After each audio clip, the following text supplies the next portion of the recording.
प्रदेश के उप मुख्यमंत्री केशव प्रसाद मौर्य ने कहा, उत्तर प्रदेश की 25 करोड़ जनता को खुशहाली के मार्ग पर लाने के लिए प्रधानमंत्री नरेंद्र मोदी एवं प्रदेश के मुख्यमंत्री योगी आदित्यनाथ की सरकार काम कर रही है। माफिया के खिलाफ सख्त कार्रवाई हो रही है। बता दें, उप मुख्यमंत्री केशव प्रसाद मौर्य 2 दिवसीय कार्यक्रम के दौरान सरकारी योजनाओं का हाल जानने के लिए फिरोजाबाद पहुंचे। उन्होंने सबसे पहले निरीक्षण भवन में पार्टी के पदाधिकारियों और जनप्रतिनिधियों के साथ बैठक की। साथ ही उन्होंने जनपद में जो विकास कार्य हुए हैं और किन किन कार्यों की जरूरत है इसकी जानकारी ली। इस दौरान सांसद चंद्रसेन सिंह जादौन, विधायक सदर मनीष असीजा, विधायक टोनला प्रेमपाल सिंह धनकर, महापौर नूतन राठौर और पदाधिकारियों ने उप मुख्यमंत्री का स्वागत किया। संगठन के जो हमारे पदाधिकारी हैं, जो हमारे माननीय जनप्रतिनिधिगण हैं, उनसे अलग से बात करके फीडबैक लेकर के आगे की जो कार्रवाई आगे करेंगे। हमारा लक्ष्य है कि प्रदेश का सर्वांगीण विकास हो। गरीब कल्याण का जो यज्ञ माननीय प्रधानमंत्री श्री नरेंद्र मोदी जी के नेतृत्व में 2014 से शुरू हुआ है, वह लगातार चल रहा है और दूसरी पारी में हमें और तीव्र गति से करना है। कानून व्यवस्था हमारी सरकार की सर्वोच्च प्राथमिकता है। गुंडे हों, माफिया कई प्रकार के हैं। कोई माफिया होगा, कोई खनन माफिया होगा, कोई नकल माफिया होगा, कोई शराब माफिया, किसी भी प्रकार के माफिया उनकी खिलाफ कार्रवाई करना। और प्रदेश सरकार की मंशा है कि हम सभी 25 करोड़ प्रदेशवासियों के जीवन में एक नई खुशहाली लाने की काम करें। अभी इतना ही कहना है, बाकी जब अभी समीक्षा बैठक की बात चर्चा करेंगे। डिप्टी के साथ यहाँ का चंद्रनगर का प्रस्ताव लगातार चलता है, क्या अभी आज का विषय ये नहीं है। नहीं, क्या सरकार स्तर पर कोई इस तरह पहले आज की सरकार की दूसरी पारी के बाद विकास योजनाओं की समीक्षा करते हुए संगठन से फीडबैक लेते हुए जनता से जो हमारा काम सरकार के माध्यम से निर्धारित किया गया है, हमारा लोक कल्याण संकल्प पत्र का, उस संकल्प पत्र के क्रम में अभी इस बैठक में आए हैं। अभी पहली बैठक का ये एजेंडा नहीं है। अभी जो आपसे फरियादी मिले थे, तो फरियादी किस तरीके की ज़्यादा समस्याएं हैं लोगों से? बैठक के बाद फरियादी तो मिल चुके। धन्यवाद। इसके बाद अपने प्रस्तावित कार्यक्रम के तहत वो सिकोहाबाद इलाके के गांव उबटी पहुंचे।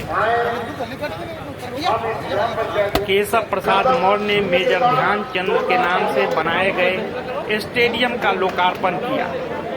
उन्होंने यहां पर ग्रामीणों से संवाद स्थापित किया और उन्हें सरकार की योजनाएं बताई। लागत को कैसे सदुपयोग किया जाए। जब कोई खिलाड़ी देश के लिए दुनिया का कोई मेडल जीत करके लाता, प्रदेश के लिए कोई देश का मेडल जीत करके लाता, तो उससे प्रदेश भी, जिला भी, सब लोग खुशी से झूम उठते और अनेक सौगातों की बरसात उस खिलाड़ी के ऊपर सरकारों के माध्यम से, तमाम सारे समाज के संगठनों के माध्यम से किया जाता है। मुझे लगता है कि ये स्टेडियम बना देना बहुत महत्वपूर्ण नहीं है, स्टेडियम का उपयोग किया जाए ये महत्वपूर्ण है। यद्यपि मैं जानता हूं, अभी मैं आ रहा था, देख रहा था, नहर में पानी है, बड़ी संख्या में बच्चे नहर में नहा रहे हैं कि तैर रहे हैं कि एक्सरसाइज कर रहे हैं, उसकी अलग एक्सरसाइज होती रहती है। मैं भी गांव वाला हूं, इसे गांव का होने के नाते मैं इस बात को समझता हूं कि जो स्टेडियम एक्सरसाइज वाले का खेल के रूप में यानी मनोरंजन के रूप में कई बार आप इस्तेमाल करेंगे, लेकिन शारीरिक यानी हमें स्वस्थ रहना है। माननीय प्रधानमंत्री श्री नरेंद्र मोदी जी देश में एक नारा दिया था, आपको सबको याद है कि नहीं याद है, स्वच्छ भारत और स्वस्थ भारत, यानी स्वच्छता के आधार पर भी हमें स्वस्थ रहना है और कुछ फिजिकल एक्टिविटी करके भी हमें स्वस्थ रहना है।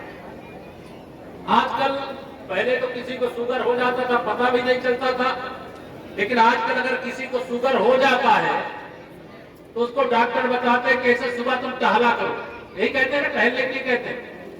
और गांव में रहने वाला व्यक्ति तो सुबह खेत ही जाता है, जिनके खेत होते खेत में जाता है, जो खेत के काम होते उन काम को करने के लिए जाता है। लेकिन बहुत सारे लोग अब खेत में काम करना डरने में संकोच किया करते हैं, जो संकोच किया करते हैं तो वह अस्वस्थ हो जाते हैं। इसलिए मैं आप सबका आह्वान करूंगा कि आज जब मैं यहां पर आया हूं, उत्तर प्रदेश में भारतीय जनता पार्टी की दूसरी बार सरकार आदरणीय योगी आदित्यनाथ जी के नेतृत्व में बनने के बाद यह सुहाग नगरी के रूप में जाना जाने वाला जनपद, उसमें मुझे आने का सौभाग्य मिला और आप सबका दर्शन करने का सौभाग्य मिला। ग्राम पंचायत औती है ना, में आज यह जो मेजर ध्यानचंद मिनी स्टेडियम का निर्माण हुआ है और इस स्टेडियम के उद्घाटन से पहले ही यहाँ पर प्रतियोगिता हो गई है और प्रतियोगिता में जो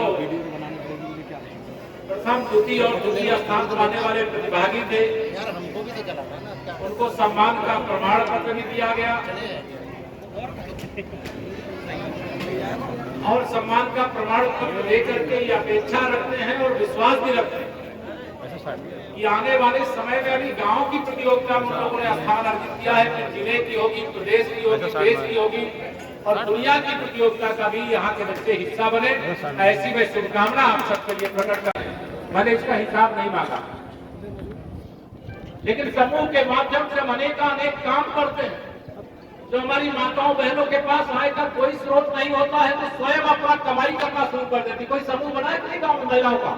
तो समूह वाली बहनें जरा हाथ उठा दो केवल, अरे वाह, बना हुआ है तो बहुत अच्छा, तब तो अभिनंदन करता हूं। लेकिन अभी समूह जो बने हैं हमारे प्रदेश में वो लगभग 6 लाख के आसपास, अभी 10 लाख से अधिक समूह और बनाए जाने। जितना राशन आपको देना चाहिए उस राशन में कुछ गड़बड़ी करते हैं। मैं नहीं जानता आपके गांव में गड़बड़ी है कि नहीं है, लेकिन एक चीज की समीक्षा करेंगे। जो गड़बड़ करेगा, चाहे कोटेदार होगा और चाहे कोई अधिकारी के साथ मिली भगत करने वाला होगा, उसको बख्शेंगे नहीं। आप सबके सामने हम कह करके जा रहे हैं। हमारी सरकार का एकमात्र लक्ष्य है कि कैसे हम प्रदेश को देश में नंबर 1 बनाएं। प्रदेश जब गांव विकास करेगा तभी तो प्रदेश का विकास होगा, क्योंकि गांव में 70% से अधिक लोग रहते हैं और यहाँ का कोई व्यक्ति अगर शहर में जाता है इसलिए जाता है कि गांव में उसके पास रोजगार नहीं है।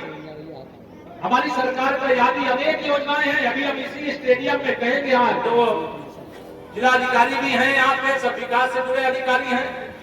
यहाँ कुछ चीजें तो मैं देख रहा हूँ कि आपने इसमें पेंटिंग कराई हुई है, लेकिन अभी और दीवार खाली मुझे दिखाई देती है। इसमें भी सरकार की जो अनेक योजनाएं, उन योजनाओं का यहाँ पे डिस्प्ले हो जाए। कोई यहाँ पे फ्लैक्स लगाने की जरूरत नहीं है, इसी दीवार में पेंटिंग करा करके क्या क्या योजना गांव में दी जा सकती है, क्या क्या ली जा सकती है, कैसे आपकी आमदनी बढ़ सकती है। कई बार कई लोग आते, मेरे पास भी आते हैं कि जो गरीब आदमी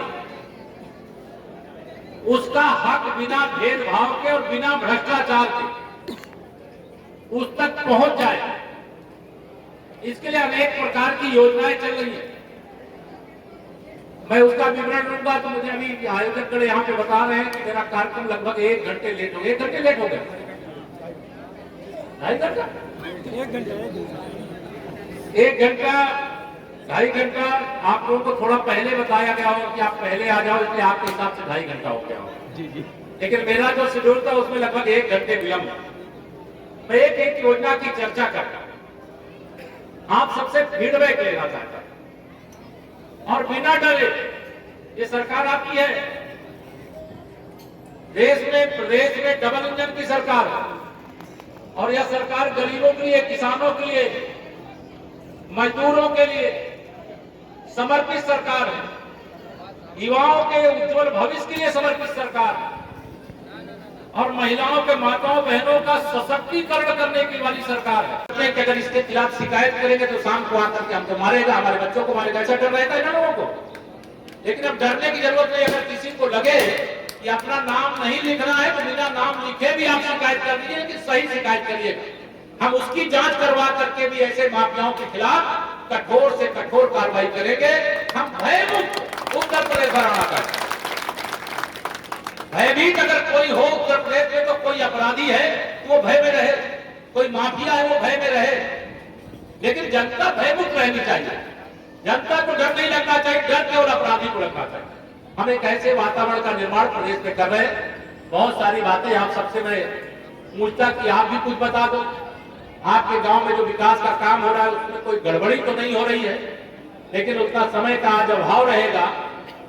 लेकिन आप में से कोई भी शिकायत है तो हमारे संगठन के जो प्रतिनिधि हैं उनको भी दे सकते हैं, हमारे जो जनप्रतिनिधि हैं उनको भी दे सकते हैं। और यहाँ सिकोहाबाद में स्थित गांव चितावली का भी दौरा किया। उसके बाद सिकोहाबाद में गांव वास्ते मई में एक आंगनबाड़ी केंद्र का उद्घाटन किया। इस दौरान जिला फिरोजाबाद में पुलिस प्रशासन की कड़ी व्यवस्था नजर आई। कार्यक्रम को बुलंदियों तक ले जाने के लिए बीजेपी कार्यकर्ता उपस्थित रहे।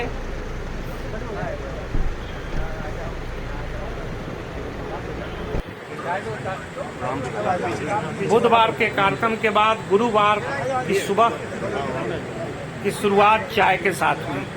उन्होंने कार्यकर्ताओं के साथ दुकान पर चाय पी और आगे के कार्यक्रम के लिए निकल गए।